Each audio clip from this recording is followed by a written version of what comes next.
Assalamualaikum warahmatullahi wabarakatuh. Alhamdulillahirrabbilalamin. Wassalatu wassalamu ala asrafil anbiya'i wal mursalin wa ala alihi wa ashabihi rasulillahi ajma'in. Pertama dan paling utama sekali, marilah kita panjatkan puji beserta syukur atas kehadirat Allah Subhanahu wa Ta'ala yang mana telah melimpahkan rahmat dan nikmatnya kepada kita semua. Salawat dan beriringan salam tak lupa pula kita panjatkan kepada Nabi besar kita, Nabi Muhammad SAW. Allahumma shalli ala sayyidina Muhammad wa ala ali Muhammad. Baik, yang kami hormati Ibu Nelitawati SPD MPD PhD, dan yang kami hormati Bapak Hendri Budi Utama MPD, dan yang kami hormati Ibu Fadila Yunistisa SPD. Baik, kami dari kelompok 10 akan mempresentasikan materi kami, yaitu keselamatan dan kesehatan kerja. Saya Dina Bravelia sebagai moderator dengan NIM 22002011 dan rekan-rekan anggota saya, yaitu Oktavinda Lustika 22002040, Sania Gusnita 22002053, dan Serli Kurnia Nilahi 22002056. Baik, sebelum kami memulai presentasi, hendaknya dimulai dulu dengan pembacaan ayat suci Al-Quran yang akan dibacakan oleh Oktavinda. Kepada Oktavinda dipersilahkan. Terima kasih moderator.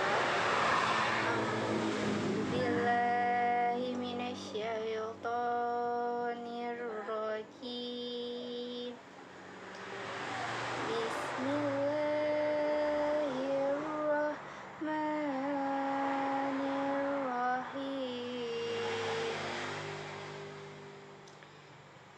Badi'us samawati wal ardh, anna yakunu lahu waladu walam takun lahu sahibah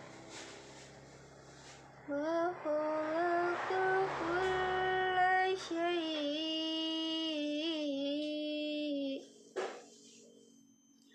wa huwa bikulli syai'in alim.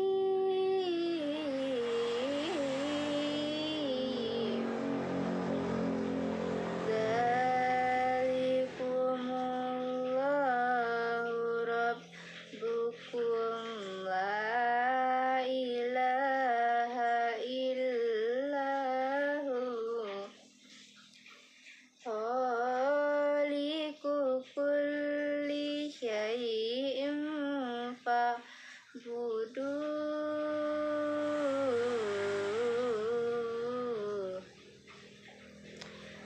wa huwa ala kulli syai'in wakil.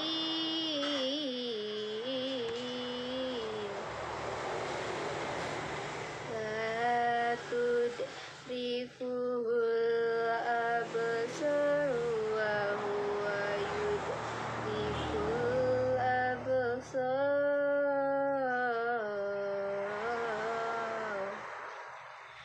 wa huwal latiful khabir. Sadaqallahul azim. Baik, terima kasih Oktavinda atas pembacaan ayat suci Al-Qurannya. Semoga pembaca dan pendengar mendapatkan pahala yang setimpal. Amin, amin, ya rabbal alamin. Baik, langsung saja kami mulai presentasi kami yang akan dimulai dengan pemateri pertama, yaitu pemateri pertama kepada Serli Kurnia Ilahi. Kepada Serli dipersilahkan. Baik, sebelumnya terima kasih kepada moderator. Di sini saya akan membacakan materi yang A, yaitu tentang pengertian keselamatan dan kesehatan kerja. Keselamatan dan kesehatan kerja adalah suatu kegiatan untuk menciptakan lingkungan kerja yang aman, nyaman, dan cara peningkatan serta pemeliharaan kesehatan tenaga kerja baik jasmani, rohani, dan sosial. Menurut Prabowo 2011, keselamatan dan kesehatan kerja adalah suatu pemikiran dan upaya untuk menjamin keutuhan dan kesempurnaan baik jasmaniah maupun rohaniah tenaga kerja pada khususnya dan manusia pada umumnya, hasil karya dan budaya untuk menuju masyarakat adil dan makmur. Sedangkan menurut Ridley Jones 1983 yang dikutip oleh Bobby Siantosia 2000 mengartikan kesehatan dan keselamatan kerja adalah suatu kondisi dalam pekerjaan yang sehat dan aman, baik itu bagi pekerjaannya, perusahaan maupun masyarakat yang berada di lingkungan sekitarnya.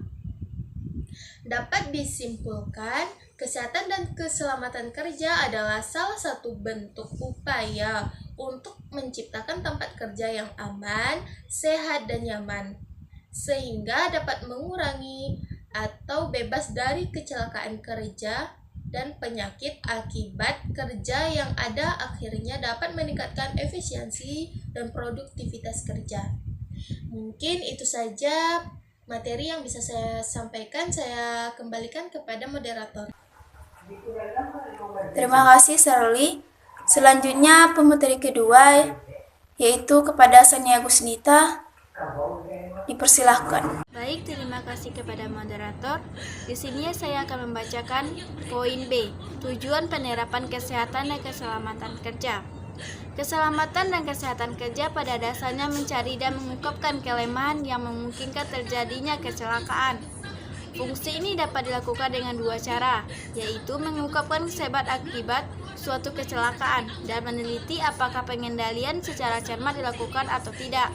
Menurut Nuraini tahun 2012, tujuan kesehatan kerja adalah yang pertama, memelihara dan meningkatkan derajat kesehatan masyarakat pekerja di semua lapangan pekerjaan ke tingkat yang setinggi-tingginya, baik fisik, mental maupun kesehatan sosial. Yang kedua, mencegah timbulnya gangguan kesehatan masyarakat pekerja yang diakibatkan oleh tindakan atau kondisi lingkungan kerjanya.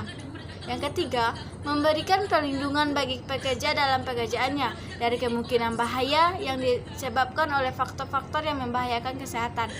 Yang keempat, menempatkan dan memelihara pekerjaan di suatu lingkungan, pekerjaan yang sesuai dengan kemampuan fisik dan psikis pekerjaannya.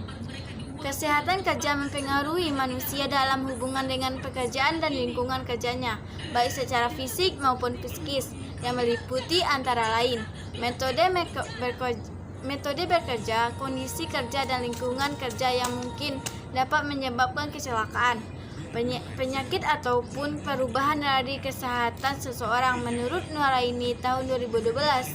Sekian dari saya kembalikan kepada moderator. Terima kasih Sania. Selanjutnya pemateri yang ketiga, Oktavinda Lustika. Kepada Oktavinda dipersilahkan. Terima kasih kepada moderator. Sebelumnya perkenalkan, nama saya Oktavinda Lustika dengan NIM 22002040. Di sini saya akan membacakan materi yang tentang indikator kesehatan dan keselamatan kerja. Adapun indikator dari keselamatan dan kesehatan kerja adalah sebagai berikut. Yang pertama, kecelakaan kerja. Yang kedua, stres pekerjaan. Yang ketiga, kehidupan kerja yang berkualitas rendah. Yang keempat, alat-alat pelindung kerja. Yang kelima, kondisi ruang kerja. Yang keenam, penggunaan peralatan kerja.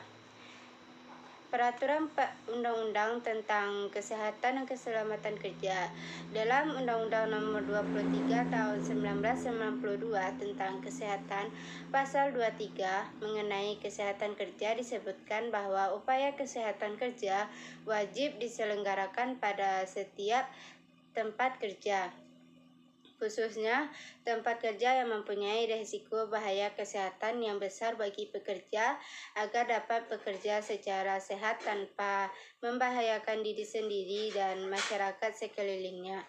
Untuk memperoleh produktivitas kerja yang optimal sejalan dengan program perlindungan tenaga kerja. Dalam pasal 86 Undang-Undang Nomor 13 tahun 2003 dinyatakan bahwa setiap pekerja atau buruh mempunyai hak untuk memperoleh perlindungan atas keselamatan dan kesehatan kerja, moral dan kesusilaan, dan perlakuan yang sesuai dengan harkat dan martabat serta nilai-nilai agama. Walaupun sudah banyak peraturan yang diterbitkan, namun pada pelaksanaannya masih banyak kekurangannya dan kelemahannya karena terbatasnya personil, pengawasan sumber daya manusia, K3, serta sarana yang ada. Oleh karena itu, masih diperlukan upaya untuk memberdayakan lembaga-lembaga K3 yang ada di masyarakat, meningkatkan sosialisasi dan kerjasama dengan mitra sosial guna membantu pelaksanaan pengawasan norma K3 agar berjalan dengan baik. Dalam Undang-Undang Nomor 1 Tahun 1970 tentang Keselamatan Kerja Pasal 1 dijelaskan bahwa yang pertama yang diatur oleh undang-undang ini ialah keselamatan kerja dalam segala tempat kerja, baik di darat, di dalam tanah, di permukaan air, di dalam air, maupun di udara yang berada di dalam wilayah kekuasaan hukum Republik Indonesia. Yang kedua, ketentuan-ketentuan dalam ayat 1 tersebut berlaku dalam tempat kerja. Yang ketiga, dengan peraturan perundangan dapat ditunjuk sebagai tempat kerja ruangan-ruangan atau lapangan-lapangan yang lainnya yang dapat membahayakan keselamatan atau kesehatan yang bekerja. Baik, sekian materi yang bisa saya sampaikan. Saya kembalikan kepada moderator. Baik, terima kasih Oktavinda. Baik, itulah sekian dari presentasi kelompok 10. Jika ada salah dan kurangnya, kami mohon maaf. Saya akhiri dengan wabillahi taufiq wal hidayah. Assalamualaikum warahmatullahi wabarakatuh.